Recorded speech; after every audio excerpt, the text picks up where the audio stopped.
Video में हम share किए हैं तुलसी विवाह सरल सामग्री। तुलसी विवाह में क्या क्या सामग्री लगता है, बहुत ही आसान तरीके से, बहुत सरल तरीके से हम दिखाए हैं, जो कि हर वर्ग के लोग कर सके।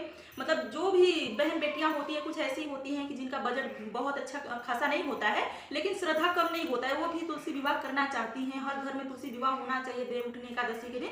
तो बहुत ही सरल सामग्री हम दिखाए हैं, जो कि सभी लोग कर सकते हैं, चाहे वो अमीर हो चाहे गरीब हो। बहुत ही आसानी से मार्केट से जो भी एकदम सरल सामग्री हम दिखाए हैं, बहुत अच्छे से अपना विवाह संपन्न कर तुलसी दान कर सकती हैं, कन्या दान कर सकती हैं। देखिए फ्रेंड, किसी भी पूजा पाठ को शुरुआत करने के लिए, कोई भी मंगल कार्य जब हम शुरू करते हैं तो सबसे पहले गणपति बप्पा को हम स्थापित करते हैं, यानी गणेश भगवान को हम सबसे पहले पूजा जाता है। इनके शुभ लाभ के लिए सबसे पहले कोई भी शुभ कार्य आप करें तो सबसे पहले गणेश भगवान को पूजा जाता है। तो सबसे पहले आपको गणेश भगवान को गंगा जल पंचामृत से शुद्ध कर रख लेना है।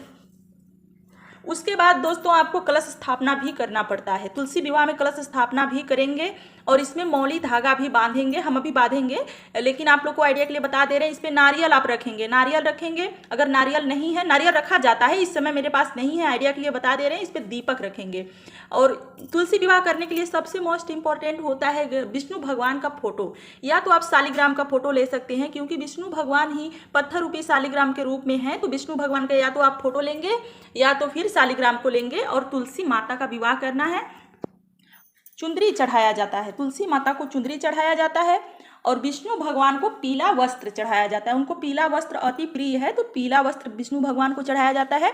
और चुंदरी तुलसी माता को। उस दिन लहंगा चोली, मतलब कम से कम हम बहुत आसान तरीके से बताए हैं ना, कि हर कोई कर सके। कैसी भी बहन बेटियां हो, जो छोटी छोटी नन्ही नन्ही बहन बेटियां हमारी एकादशी का व्रत रहती हैं, कार्तिक स्नान करती हैं, तो बहुत ही आसानी से मतलब इन सब चीज़ों से कर सकती हैं। तुलसी माता को ये चुंदरी चढ़ाएंगे हम, विष्णु भगवान को पीला वस्त्र चढ़ाएंगे। तुलसी माता को सुहाग का सामान जरूर चढ़ाना चाहिए। सुहाग के सामान में आप इतना सामग्री ले सकते हैं, जैसे कि लाल चूड़ी हो गया, नेल पॉलिश हो गया, बिंदी हो गया, मेहंदी हो गया, ये शीशा कंघी छोटा छोटा हम लिए हैं चढ़ाने के लिए सुहाग के सामान में। और ये देखिए दोस्तों, दक्षिणा जरूर रखा जाता है, तो हम लिए हैं, मतलब जब आप तुलसी विवाह करेंगे तो दक्षिणा रखेंगे। या तो आप पुरोहित पंडित जी से करवा रहे हैं तो उनको दे देंगे, या तो फिर अपने घर में, जैसे अगर सुहागिन महिलाएं हैं तो ननद को दे सकती हैं, या तो फिर बुआ सास को दे सकती हैं, या किसी गरीब को दान भी कर सकती हैं। जितना पूजा का सामग्री होगा, जितना तुलसी माता को सुहाग का सामान आप चढ़ाए रहेंगे। पंचामृत आपको बना लेना है, पंचामृत जरूर बना लेना है आपको। दूध, शहद, दही और गंगा जल, मतलब इसी इत्यादि से आपको बनाना है। आप आइडिया लगाकर बना लीजिएगा। उसके बाद ये दूध में हल्दी मिलाकर जब आप मंडक बनाएंगे, तुलसी माता का मंडक बनाएंगे, तो उसमें 5 जगह ऐसे टिकना पड़ेगा। जैसे कि लड़कियों का शादी होता है बेटियों का, तो उसमें टिका जाता है, तो ऐसे आपको टिकना पड़ेगा। उसके बाद भोग लगाने के लिए देखिए दोस्तों, चाहे तो आप मिठाई ले सकते हैं, उस दिन पुआ पकवान सब कुछ घर में बनता है, मीठा ले सकते हैं। या तो फिर आप ये मिश्री जो लाची दाना होता है, रोज जो प्रतिदिन हम लोग कार्तिक मास में जब पूजा करते हैं तो भोग लगाते हैं, तो ये ले सकते हैं। और जो भी ऋतु फल है आप वो ले सकते हैं। आंवला अति प्रिय है विष्णु भगवान को, आंवला जरूर चढ़ाना चाहिए एकादशी के दिन। देव उठनी एकादशी के दिन तुलसी विवाह होता है, तो उस दिन विष्णु भगवान को आंवला जरूर चढ़ाना चाहिए। अगर मिल जाता है तो, नहीं मिलता है तो कोई दिक्कत नहीं, कोई आप नाशपाती वगैरह चढ़ा सकते हैं। आपको 5 फल ले लेना है, लेकिन हम 4 फल लिए, हमको आंवला नहीं मिला है। देखिए दोस्तों, पूजा करने के लिए हमको क्या लेना है, अगरबत्ती ले लेना है, धूप दीप ले लेना है। उसके बाद रुई चाहिए, धागा चाहिए। हवन, अगर हवन आप कर रहे हैं उस दिन, पंडित जी से करवा रहे हैं, तो हवन के लिए ये देखिए दशांग है, ये भी ले लेना है। उसके बाद एक दीपक में घी जला लेना है, क्योंकि हम अग्नि को साक्षी मानकर तुलसी माता का विवाह करेंगे, तो घी भी ले लेना है। आप नोट कर लीजिएगा, इसी हिसाब से आप बहुत कम खर्च में बहुत आसान तरीके से तुलसी माता का विवाह कर सकते हैं। उसके बाद क्या लेना है दोस्तों, देखिए जीरा लेना है। तुलसी माता का खोइचा भी हम भरेंगे। जैसे कि बेटियां विदा होती हैं शादी के बाद, तो बेटियों को खोइचा में दिया जाता है, तो तुलसी माता का खोइचा हम चावल, जीरा और पैसे से भरेंगे। और नेक्स्ट हो गया दोस्तों कि देखिए, जब तुलसी विवाह होता है ना, तो एक तरह से कन्यादान ही, जिनको मतलब पुत्रियां नहीं होती हैं, तो वो तुलसी माता का विवाह कर कन्यादान कर सकते हैं। तो वो कुछ भी दे सकते हैं, जैसे कुछ लोग वस्त्र देते हैं, दान करते हैं, कुछ लोग गहना दान करते हैं, कुछ लोग बर्तन भी दान करते हैं, नया बर्तन खरीदकर। जैसे मतलब जो रस्म रिवाज बेटियों के शादी में होता है, वही तुलसी माता के शादी में भी होता है। तो अगर आप सुहागिन महिला हैं, आपके पास है, भगवान ने दिया, तो आपको 1 बिछिया दान जरूर करना चाहिए। तुलसी माता को चढ़ाकर 1 बिछिया दान कर देना चाहिए।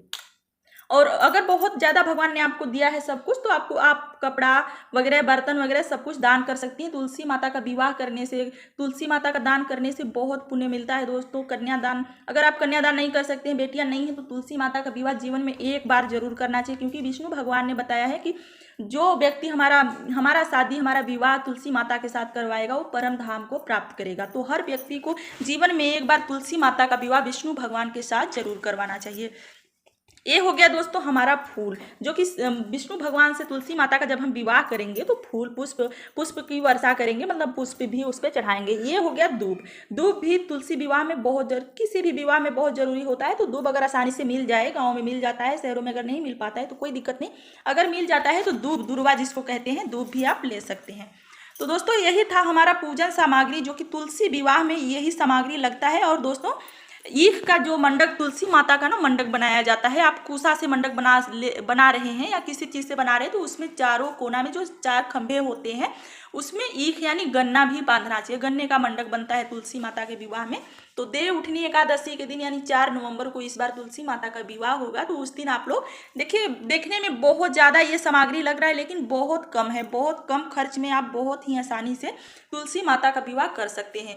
इससे कम भी ले सकते हैं और इससे ज़्यादा भी आप ले सकते हैं, लेकिन इतना ध्यान रखिएगा कि तुलसी माता को चुनरी चढ़ाना है, चुनरी, लहंगा, चोली जो भी आप चढ़ा सकते हैं। और विष्णु भगवान को पीला वस्त्र अति प्रिय है, तो पीला वस्त्र आप उनको धोती कुर्ता कुछ भी चढ़ा सकते हैं और मंदिर में दान दे सकते हैं। अगर नहीं है तो इतना ये जो 2 मीटर 4 मीटर का पीला वस्त्र आप इस पर बिछा भी सकते हैं। और पीला वस्त्र ये हम रखे हैं विष्णु भगवान को चढ़ाने के लिए, गठबंधन करने के लिए। तो इतना क्लियर हो गया दोस्तों। बस यही था हमारा सरल और सटीक पूजा सामग्री, जो कि हर कोई कर सकता है, चाहे कैसे भी लोग हों, मतलब अमीर गरीब, छोटी छोटी जो हमारी बहन बेटियां रहती हैं। देखिए दोस्तों, तुलसी विवाह करते समय सबसे मोस्ट इंपोर्टेंट है कि तुलसी माता को सिंदूर जरूर उस दिन लगाना है, एकादशी के दिन जब तुलसी विवाह करेंगे। और देखिए दोस्तों, जो सुहागिन महिलाएं होती हैं, हम सर का चुनरी इसलिए लिए हैं कि जो सुहागिन महिलाएं होती हैं, कोई भी पूजा पाठ अगर करती है तो जो शादी का चुनरी होता है, जिसको पिछोड़ी भी बोला जाता है गाँव देहात में, तो इसको सर पे जरूर ले लेना है। अगर कुंवारी लड़कियां हैं तो सर पे दुपट्टा ले सकती हैं, या जो सुहागिन महिलाएं हैं वो साड़ी का पल्लू भी सर पे ले सकती हैं। अगर चुनरी है तो चुनरी को जरूर ले लेना चाहिए, बहुत शुभ माना जाता है। तो सिंदूर जरूर लगाना चाहिए उस दिन, सिंदूर आप लोग जरूर ले लीजिएगा ध्यान देकर। और क्या होता है कि कार्तिक मास में जब हम लोग पूजा पाठ करते हैं तो माता को सिंदूर नहीं लगाते हैं, उस वक्त हम लोग माता को कुंवारी कन्या मानते हैं, तो इसलिए सिंदूर नहीं लगाते हैं। तो जब हम देवउठनी एकादशी के दिन तुलसी माता का विवाह करेंगे तो उस दिन हम पीला सिंदूर जरूर लगाएंगे, क्योंकि कार्तिक में हम डोली लगाते हैं, तो जब शादी करेंगे तो पीला सिंदूर जरूर लगा लेंगे। तो बस दोस्तों, उम्मीद करते हैं कि ये वीडियो बहुत ही पसंद आपको आया होगा। बहुत ही आसान तरीके से हम ये सामग्री दिखाए हैं, हर कोई कर सकता है, मतलब अमीर कर सकते हैं, गरीब कर सकते हैं, सभी लोग कर सकते हैं। घबराने की जरूरत नहीं है, बहुत ज्यादा देखने में सामान है, लेकिन क्या है कि आप 10 रुपए का, 5 रुपए का, 20 रुपए का भी सामग्री खरीद कर बहुत ही आसानी से उस दिन शादी कर देंगे तुलसी माता का, क्योंकि कन्यादान के बराबर ही होता है तुलसी माता का विवाह करना। तो सुहागिन महिलाएं हो, कन्या, जो कुंवारी कन्या हो या तो पुरुष हो, हमारे भाई लोग, सभी लोग मतलब कर सकते हैं। इसमें पूरे परिवार को शामिल होना चाहिए एकादशी के दिन। घर में अगर तुलसी विवाह हो रहा है तो सभी पूरे परिवार को